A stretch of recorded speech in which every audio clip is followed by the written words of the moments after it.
Hey guys, this video is for educational purposes only. Please do not break the law. Ladies and gentlemen, welcome back to another exciting episode of the Growers MBA podcast. I'm here joined with Elliott Gorfain, 27-year CEA expert.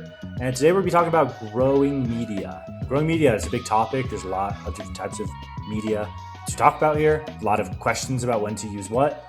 But, let's just start off with the most basic question. What is growing media? Sure. It's a good place to start. Yeah. So grow media is basically anything that you're going to put your plants in to grow. So, typically a lot of folks are going to think of soil, but in this industry, we use all different sorts of grow media and for different reasons. So it could refer to peat, like sphagnum peat moss. It could also refer to coconut coir or rockwool or, expanded clay pellets, these types of things.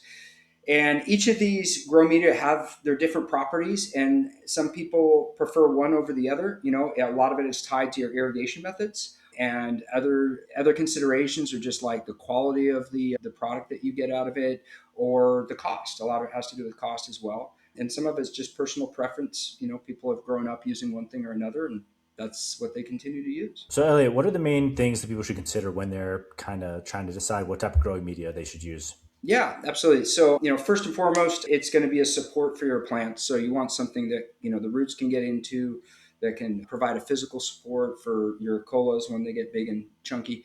Moisture content is something that is huge because, a lot of people, think about watering their plants, and plants need water, but the roots themselves actually really need oxygen. So that's kind of one of the reasons why the number one killer of houseplants is overwatering, because people think plants need water. They forget that roots actually need oxygen, a lot of it. So you have to take that into consideration. There's also a thing called CEC, which is the cation exchange capacity, which refers to the amount of nutrients that the media can hold, and that's going to vary between substrates. And it's the positively charged nutrients. So this can be like your potassium, ammonia, calcium, magnesium, any of those positively charged ions. It's going to be affected by the CEC. Cost is huge. Potential for contaminants. Obviously, you don't want to be growing in something that's going to cause you to pop dirty after you put in all those efforts, and then you got to get rid of it or remediate it in some cases. And that's just a whole thing that you definitely want to avoid. Transportation costs. So some media is really bulky, really heavy, and other media is extremely light and very compact. So that's a huge consideration. In some cases, transportation costs could be like 20-25% of the cost of the media itself. So it's definitely a huge consideration. Also, the disposal. So when you're done using the grow media, how are you going to get rid of it? Are you going to throw it in the trash? You have to, can you reuse it? These types of considerations, because disposal ends up being another cost as well. Let's see. A big one is labor. So the amount of labor that is required to set the plants up. And this is something we've seen a lot of progress in lately, where a lot of manufacturers are packaging their grow media in a way that really reduces the labor costs. And that's been a huge win for the industry. Even though it costs more to buy the media when it's packaged like that, the convenience and the savings when it comes to labor far outweighs the cost of the grow media. So that's been a huge thing somewhat recently, and continuing to this day. And then the last one that I guess I'll mention now is just, can microbes grow in it? Because something I'm a huge fan of is beneficial microbes. And certain grow media will facilitate the growth of beneficial microbes more than others. And that ends up being a huge factor when you're talking about the quality of the cannabis that results, and shelf life, resistance to diseases, nutrient uptake. All of these things can be affected by microbial growth. So that's a definite big consideration. Okay, so lots of things to consider when you're choosing it. You're mentioning like a lot of different benefits of different types of growing media. A lot of things to consider in terms of the weight, the shipping cost. There is a lot to take into consideration.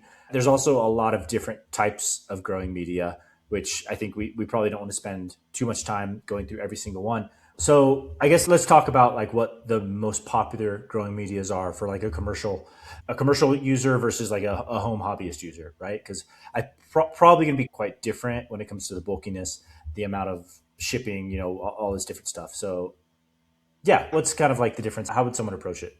Okay, so first of all, let's be specific about indoor versus outdoor because that makes a huge world of difference. Outdoor, a lot of people are growing in the dirt. They're amending their soil with soil or with other amendments. They're generally not going to be using Rockwool if they're growing trees outdoor, right? And so there's less variety of what people are using outdoors. Indoors, which is what mostly we'll focus on today. Yeah, there's a lot of different approaches. I would say right now, the most popular thing that people are growing in is probably going to be cocoa and cocoa mixes. So this would be cocoa coir. When they make cocoa coir, they grind it into a fine, very like fluffy, fine powder. It's called peat. So it's kind of confusing. I want to get this out of the way before we get too much further. When people say peat, they're usually referring to sphagnum peat moss that is taken from bogs in our area in North America. They get it from Canada typically, and they ship it down here. And they grind that up, and it's a peat, but it's a sphagnum moss peat. But if someone just says peat, that's what they're referring to.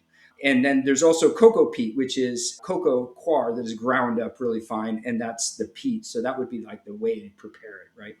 But nowadays, people are using cocoa coir, and it'll have the cocoa peat. Sometimes they mix in some of the cocoa fibers in there, which gives it some other structure and helps with the drainage. They'll also mix perlite in there. Perlite is kind of like a synthesized volcanic rock in a way. You pop it. You basically take this silica, I believe, and you put it in these ovens and it pops like popcorn. It's the white stuff that if you've ever seen it in your soil and you water and it floats to the top, that's your perlite. That really lightens up the growing media. And that's used in a lot of different mixes. But back to what specifically you asked. So cocoa coir mixed with some perlite to keep it light, and it is probably the most cost effective and best for quality that people are using right now. It's cheaper than Rockwool. And, I'll talk about Rockwool in a second. That used to be what most folks were using for CEA, for indoor grows. It's less expensive. It's organic. A lot of people feel like they're getting better flavor off of it. And terpenes, And if you're mixing it with perlite, it has a better drainage. If you don't use perlite, it can be a little bit heavy and hold a little bit too much moisture for some folks. And now, recently, and this is another reason why it's become so popular, is that a lot of different manufacturers now put this into prepackaged, half gallon, 1 gallon, 2 gallon bags, right? And these can be either loose, so it's just the loose peat ready to go, or it's compressed and dehydrated. And there's different reasons why you might want to use one or the other, but those are definitely one of the more popular items right now. You mentioned loose versus compressed and dehydrated. Can you tell me a little bit more about that? Yeah, absolutely. So, one of the benefits of the compressed dehydrated blocks is that they're smaller and they're lighter because there's very little moisture in there. So your transportation costs are going to be a lot lower than if you bought the same sort of like 1 gallon cocoa pot is what they're called. If it was loose, you're going to have more bulk when you're transporting, more moisture. It's going to be heavier, bigger, more cost to transport. The other thing is that when you get it to your facility, you've got to store it. So if you have the compressed dehydrated blocks, you can fit a lot more in the same square footage or cubic footage when you're storing it. Whereas the loose fill are going to take up a lot more room. So that's kind of the advantages of the compressed and dehydrated. But a lot of people are actually getting away from that because what they're noticing is that extra step of rehydrating the compressed dehydrated blocks, it takes, again, more labor. It's variable. And if these dehydrated compressed cocoa blocks are sitting for a while at the manufacturer's warehouse, they can dry out to a point that they're very difficult to rehydrate. They have uneven hydration. So you might get channeling where the water will only go into like a half of the block or a quarter of the block, and you get dry spots. And that's no good because when you're doing your irrigation later and you have all your plants in there, some of those blocks are going to require more irrigation than others because you have this variability. So you really want to avoid that. I've also run into issues with certain suppliers, certain manufacturers of cocoa blocks where it's really important for cocoa to be flushed. Okay. And those dehydrated blocks, sometimes they aren't flushed as well as others. Like you want to make sure you get a good brand that's very consistent, because if they're not flushed properly, they can kill your plants. And that's true with any cocoa product. Now the loose fill, they're fantastic. They do take more cost for transportation and storage, more room. But when you get them, you just literally open them up and you pop the plant in, and you can immediately begin irrigating. You might want to flush them just to make sure that they're clean, but they're essentially ready to go, and that's why they're so popular right now. Okay, so some of this, like the compressed and dehydrated stuff, when it arrives, it is potentially not flushed very well. Why exactly is it such a big deal to make sure that it's flushed well? Yeah, so really this applies to any cocoa products, but I've seen it more of an issue with the compressed dehydrated blocks. So cocoa has a really high CEC, that's that cation exchange capacity I mentioned earlier. And so that means it holds on to the positively charged ions, positively charged nutrients. Well, coconut trees, they're grown where? Near the ocean typically, right? So they can be loaded up with sodium and potassium ions. And if you don't flush those out, then those can come out when you're feeding it, and they can really change your nutrient profile. And obviously you don't want a lot of sodium in your nutrients. So any cocoa product needs to be flushed very heavily, typically like with CalMag or something like that, so you can replace the sodium potassium with something like magnesium and calcium that is much more easily dealt with when it comes to feeding your plants. It doesn't cause any issues there. Okay, so there's a lot of things you need to take into consideration as I'm learning appears to be with this entire industry. But I wanted to ask you a question. I'm kind of curious, So imagine I'm someone new coming into this. I'm a home grower, right? Is this all this information you're giving me still quite relevant to me, or is there something else I should be considering as a home grower? Yeah, I mean, it is relevant. You're going to have obviously different considerations as a home grower. I mean, the cost on, a case of Rockwool versus a case of loose fill cocoa pots is going to be less of an issue for a home grower because, it's not scaled to a huge scale. One thing that, a lot of home growers might just use soil, which is fine, but I tend to shy away from soil in an indoor environment just because. So soil is typically a lot heavier. So when I say heavier, I mean it holds a lot more moisture, and as such, if you're doing it indoors, you can get gnats and other types of insects that can kind of be of an issue. So I don't personally like it as much. On the other hand, you can lighten up the soil a lot by adding a bunch of perlite, and then it becomes less of an issue. There are so many different types of soil. It's hard to kind of talk about them all generally. There's a lot of different amendments and nutrients in there. Some folks like that because they can put their plants in there and kind of set it and forget it for a while. They don't have to worry about feeding it as much because it has all the nutrients in the soil. But then it doesn't allow you to fine tune that nutrient for each phase of growth because it's in the soil from the get go. And there are some folks that will, just put it in a nutrient rich soil and then never feed it any nutrients. That's not recommended. They will be nutrient deficient by the end of the cycle. So personally, for indoor small scale DIY, I've always been a fan of Rockwool. I mean, that's what I started growing with. That's what the vast majority of my experience is with. Okay, so let me pause you right there, Elliot. I want to talk about Rockwool. Let's dive into that a little bit more. Can you tell me more about Rockwool, what it is, when someone should consider it, the benefits of it versus Coco Coir?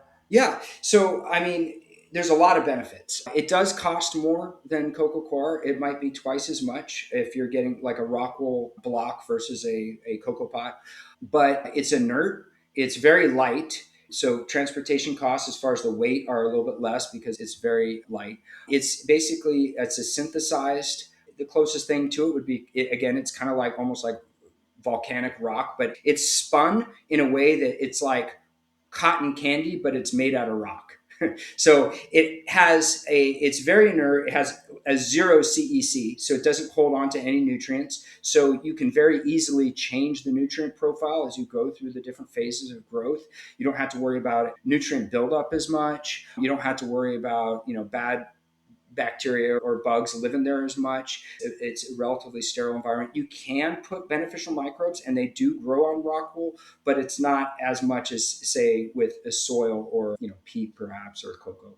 What I really like about Rockwool is that it has the perfectly balanced water content. So you can saturate it with water and it will drain, and it's never going to be oversaturated. Even when you could soak it in water, as soon as you put it on your tray, it's going to drain to like a perfect water content, and they make different recipes that will have slightly different water content and draining properties, but it's kind of dummy proof in that regard, and it drains really quickly. So having a very quick drainage on your grow media enables you to do a lot more when it comes to crop steering. So that's one of the things I really. So one funny thing that not a lot of people know about Rockwool is that it was originally created by mistake, and some of the best things are, right? And so it was used as insulation, and the company that was manufacturing it on this particular run, they forgot to add the water repellent to this batch of what would later be called Rockwool, but it was an insulation, right? And so they realized they didn't have the water repellent. They said, "Oh, we can't use this in our walls. It's going to cause horrible mold issues and whatnot." So they just threw it away. But they threw it out back behind the factory, and they came back like a week later, and all these plants were growing out of it, and they looked so fantastic. They were in their perfect environment. And a couple of the engineers looked at each other and said, "Well, maybe this could be a product." And now, many years later, decades later, it's one of the more popular products to grow plants out of. So that's kind of a cool little story. And yeah, to comment on that, when I was doing research for this episode, I was looking up Rockwool, and I was like, wait, hold on a second. This is insulation. Are we selling insulation? Pretty much. Yeah. Okay, so we talked about Coco coir. We talked about Rockwool. I guess those are the two big guys in the growing media space. That's what we sell the most of. But I just wanted to ask, is there something else that someone should consider? And in what scenario would they consider whatever this other thing is versus Rockwool or Coco coir? Sure. So another big one is going to be, which I mentioned earlier, sphagnum peat moss. So this is going to be a really low cost grow media. So this is scraped from the bogs up in Canada, and they put it through some mesh to get the roots and the sticks out. And typically they'll add some like dolomitic lime to pH balance, because peat moss is really acidic, and they'll add some perlite in there to lighten it up because it holds a lot of moisture. So a lot of folks that are going through like massive amounts of grow media will use this. So it's actually used in non-cannabis nurseries and greenhouses a lot. It's predominantly used in those industries. These guys will buy it by the truckload, and it comes in these compressed bales that are like 3.8 cubic feet, double compressed. It also comes in 55 cubic feet, 100 cubic feet, 130 cubic feet. So they get huge packages of these and basically fill up the trucks and just bring them out. Like where I live, there's tons of nurseries, and that's really almost exclusively what they use. And they'll mix it with even more perlite typically. To low cost, it has some pretty good properties. The unfortunate thing on that, the drawback, is that it comes from Canada on truckloads and it's heavy. So you're about 20 to 25% of the cost of sphagnum peat moss when you're buying it in bulk is actually transportation costs. So something to consider. Another one that some folks use, like more of a DIY thing, it would be like your expanded clay or your LECA. That's lightweight expanded clay aggregate. So these are your little clay balls. Hydrotone is one of the brands. Folks will use that. It's an inert media. It's really just used for support. It doesn't provide really anything to the plant. It's just so the roots can hold on to it. And then there's another one I'll just mention just to tell people not to use is vermiculite. Vermiculite is a mined material. It's kind of a spongy material. It doesn't really look like a rock, but it is mined out of the earth. And it's not bad, but the real bad part of vermiculite is that when it's mined, the vein that has vermiculite almost always has asbestos in it as well. So don't use vermiculite. You're going to get asbestos in there. That's going to get on your nugs, and that's going to, cause you to pop dirty or get somebody sick. Asbestos is a carcinogen. You definitely don't want that. And then other than that, the only other thing would be no media at all, which is aeroponics. And that has a lot of benefits as well, but there are some drawbacks. I know we just wanted to talk about growing media, but let's talk about aeroponics. That sounds pretty interesting. We talked about Coco coir, Rockwool, and peat moss, but what about nothing? Yeah, well, some people love aeroponics, and there's a lot of attractive features to it. First of all, it has literally zero CEC because there's nothing there to hold on to it. Has great drainage because, again, there's nothing to hold on to the water either. And, the cost is nothing and the disposal is nothing. So why isn't everybody using aeroponics? Well, one of the big issues is that if anything goes wrong, your plants have like minutes before they die. There's no buffering capacity, right? So, if a pump goes out and there's no backup, no redundancy, or maybe the power goes out or something. I mean, I guess if the power goes out, the lights go out, so you have a little bit of time as well. But it's very unforgiving, very unforgiving. You can't, there's no place for the beneficial microbes to really latch on. I mean, they can get onto the roots and into the roots, but you don't have that huge, reservoir that of beneficial microbes that you have when you have an actual grow media. So it's not a bad technique. It's definitely not a newbie technique. If you are a seasoned grower and you understand the risks, you can try it out for sure, and people get great product out of it. It's just not typically used commercially because there are so many other drawbacks to it. But aeroponics is really more of an irrigation technique than it is obviously a grow media. Okay, well, as long as we're here, let's talk about some irrigation techniques. What are some other irrigation techniques that would work for this? Yeah, so I mean, so you can use these different techniques with a variety of different media depending on which techniques we're talking about. So there's kind of like a recirculating technique where you'd have a reservoir that has all your nutrients in it and you pump that. The most common, or one of the more common ones, would be ebb and flow. And this is great for home growers. So you just have a reservoir and then the pump will pump the nutrient solution into a tray that's a deeper tray, and it just goes up, 3-4 inches or whatever you can, and then that saturates the grow media. And then after it's done doing that for, 10 minutes or whatever, the pump goes off and it drains back into the reservoir. So that's nice because it's real simple. You don't have to worry about clogged dripper lines or anything like that.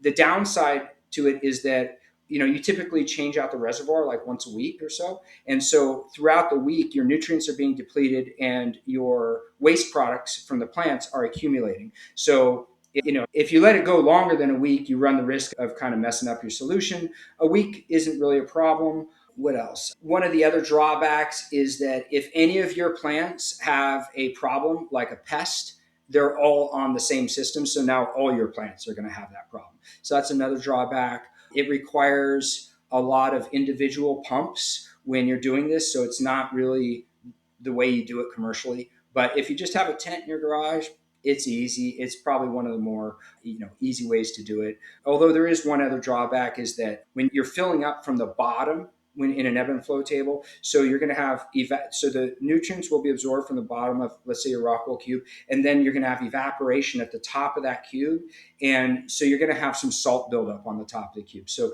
you'd still want to go by once in a while and kind of wash off the salt with hand watering or something like that, just to prevent that buildup over time. But yeah, that's a great technique. Another recirculating system would be like a bucket system, which is basically the same thing as an ebb and flow. It's just that instead of having your trays with all your plants sitting in it, you have individual buckets with each plant in there. And it's generally used to grow much bigger plants. But it's kind of a similar system. Not to be confused with like a deep water culture, which is typically also done in buckets. The difference with deep water culture is that you're not ebbing and flowing. You're basically just putting all the nutrients in there and the plant's roots are hanging in there. And then you're using bubblers to create a high oxygen environment, because otherwise you're going to have stagnant water in there and it's going to kill the plant. So it's another technique that's called DWC, or deep water culture. That's actually really useful for growing really large plants as well. Kind of a similar system with a recirculating bucket system. Okay, so we've talked about a lot so far today, and I do have to ask another question for the commercial guys out there because I'm curious myself. Yeah, between recirculating, DWC, and aeroponics, what are people typically using in these big commercial farms? Is it segmented by size? Are there certain strategies that are better for different sizes, certain strategies that are different for better climates? What are these guys up to? I mean, by far, the most popular irrigation method for commercial is actually top-down drain to waste. So we haven't spoken about that yet. What that is, basically you have large reservoirs that you have a single pump. These are, very sophisticated pumps, and they're pressure regulated. So basically you have a solenoid that will open up and will feed different zones, and it's fed through drip stakes. So you have an irrigation line, and you have these pressure compensating drippers on them, and then these lead to smaller tubes with drip stakes. It's a little complicated. It sounds like it's not too bad, but the nice thing about it is it's doing it from top to bottom. So that issue about the salts building up on the top, you don't have that same issue. The second thing is each plant is being fed individually and is draining. You're going to feed more than the plant can hold. So some of that, about 15%, will drain to waste each time that you irrigate. And so that flushes out the waste products into the waste stream. So you don't have the accumulation of waste byproducts. And then the other thing is each plant is individual. They're all sitting on the same tray, but because they're being fed from the top and then that water is drained away from them, they're not recirculating the same nutrient solution. So they're not going to, communicate different diseases to one another, at least not as easily. So that's definitely the preferred method for commercial. A big part of it is just that you can centralize the reservoir, you can centralize the pump. You have one expensive, very high quality pump that's feeding each of your zones at different times. And again, referring back to our first episode in this series, which was, really about going from DIY to commercial and recognizing all the benefits of the economies of scale and whatnot. That's a huge factor, because if you can imagine, if you had a whole room filled with recirculating, ebb and flow systems, you'd have a pump for every table, and you have these tiny, cheap little pumps that go out and get clogged. And you have a reservoir for every table that you got to clean out and deal with individually, and that's just a real pain in the butt. So when you have a huge, 3,000 liter or 3,000 gallon, if you want, reservoir, and you fill that up, you add the nutrients, you pH it once, and now it's going to feed all your rooms, all your zones, and you go and do it again the next day or maybe, a few hours later, but it's a lot easier. So that is by far the way to do it. If you're doing a large scale commercial, top down, drain to waste, centralized reservoirs, and centralized irrigation systems. Absolutely. Well, the amount of knowledge you have in that brain of yours always seems to surprise me. There's just so much that you could talk about there. I know we could talk about this for hours, but we should probably wrap it up here. The last thing I'll say, like always, guys, if you're interested in any of this stuff, we can help you optimize the full truckloads. That I know that's something that Elliott mentioned earlier. We can help you guys optimize the shipping, because the shipping is always going to be the heaviest and the most expensive part of all of this. So, whatever it is you guys want to talk about, give us a call, talk to Elliott. He'll talk your ear off about whatever it is. Always happy to talk. And yeah, thanks again, Elliott. Yeah, absolutely. Glad to be here. Thanks for having me, and we'll see you guys next week.